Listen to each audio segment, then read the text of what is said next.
Welcome back to my channel. और ये जो चैनल है किसी व्यूज के लिए नहीं है या इनकम जनरेशन के लिए नहीं है। अगर इस मेरी से इस वीडियो से किसी एक बच्चे का भी प्रीलिम्स निकल जाता तो मैं बहुत अपने आप को लकी समझूंगी, क्योंकि मैंने अपने 6 साल इस चीज में बर्बाद किए हैं। तो तब जाके मुझे समझ में आया।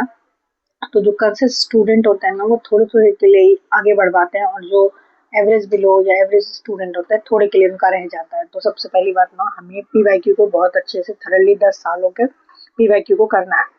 पहला क्या करना है, क्वेश्चन का जो ऑप्शन होता है, पहला आंसर जो सही आंसर होता है वो तो देखना है, उसके साथ में सारे ऑप्शंस को भी एनालिसिस करना है कि क्या क्या हो सकता है। सेकेंड, विद द सब्जेक्ट में जो है हमें लाइन बाय लाइन बुक को नहीं पढ़नी है, हमने हाईलाइट कर रखा होगा, नोट बना रहेगा, उसी को पढ़ना है। उसमें भी जो हाई हाइड टॉपिक्स होंगे, जो थीम्स होंगी, उनको पहले सबसे पहले करेंगे। ठीक है, इस पे हमारा ध्यान 80% होना चाहिए।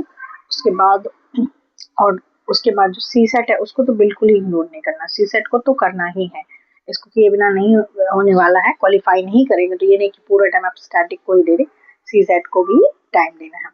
इसके बाद डू एंड डोंट्स, क्या क्या नहीं करना और क्या करना है। सबसे पहले मैं आपको बता दूं क्या नहीं करना है।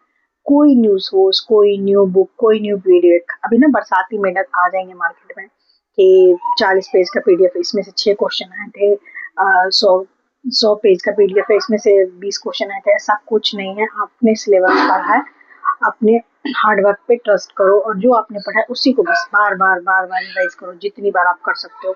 सेकेंड, ये जो मैराथन वाली क्लासेस होते हैं, बहुत से लोग मैं हिस्ट्री में, ज्योग्राफी में, जिनका जो वीक रहता है, ये 14-14 घंटे का मैराथन आवर्स देखते हैं, आउटपुट्स कुछ नहीं आता। तो इससे अच्छा आपको जो एक सोर्स, एक बुक आपने फॉलो की हिस्ट्री की या पॉलिटिकल, लक्ष्मीकांत, इकोनॉमी की, जो भी एक बुक फॉलो की है उसको पढ़िए, और उसी को आप बार बार रिवाइज कीजिए। मैराथन देखने की कोई जरूरत नहीं है।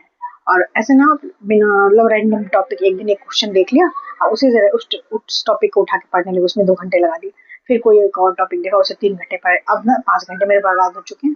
अब ना मैंने इस दिन से सेट किया है, और ना मैंने पीवाई की प्रैक्टिस की है, और ना मेरा कोई सब्जेक्ट कंप्लीट हुआ है। तो ये बिल्कुल ही नहीं करना है, ये सब बिल्कुल ही नहीं करना है। और आपको करना क्या है, have a plan of 24 days.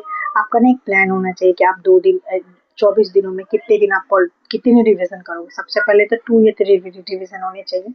इसमें आप पहले फेज में पॉलिटी को कितना टाइम दोगे, 3 दिन दोगे, फिर इकोनॉमी को दोगे, फिर ज्योग्राफी को दोगे। तो ऐसे पहले तो प्लान बनाना है कि, और उसी हिसाब से चलना है हमें 24 तक। सेकेंड है कि हमें कौन कौन से सब्जेक्ट को ज्यादा फोकस करना है। तो पॉलिटी, ज्योग्राफी और इकोनॉमी है जो इससे बहुत ज्यादा मार्क्स आते हैं, तो इनको ज्यादा अच्छे से फोकस करना है। और इसमें ना मार्क्स लाना इजी भी रहता है, कोर एरिया से क्वेश्चन ही आते हैं। तो आप इनको ज्यादा से ज्यादा कीजिए, अच्छी तरह से, थरली। उसके बाद है पॉजिटिव माइंडसेट। आपने इतना पढ़ा है ना पूरे साल, तो अपने प्रिपरेशन पे ट्रस्ट कीजिए और पॉजिटिव माइंडसेट रखिए। और एट लीस्ट मैं बोलूंगी कि आप 10 मिनट रोज मेडिटेशन कीजिए। मैं तो दोनों टाइम करती हूँ, मॉर्निंग में और आफ्टरनून में। आप चाहें तो 10 मिनट रोज करें, और आपको ना ये इससे एंजाइनेस और जो वो घबराहट होती है वो बिल्कुल ही नहीं होगी। तो आप इसे ट्राई कर सकते हैं। अगर आपको ये वीडियो अच्छा लगे तो प्लीज लाइक से सब्सक्राइब।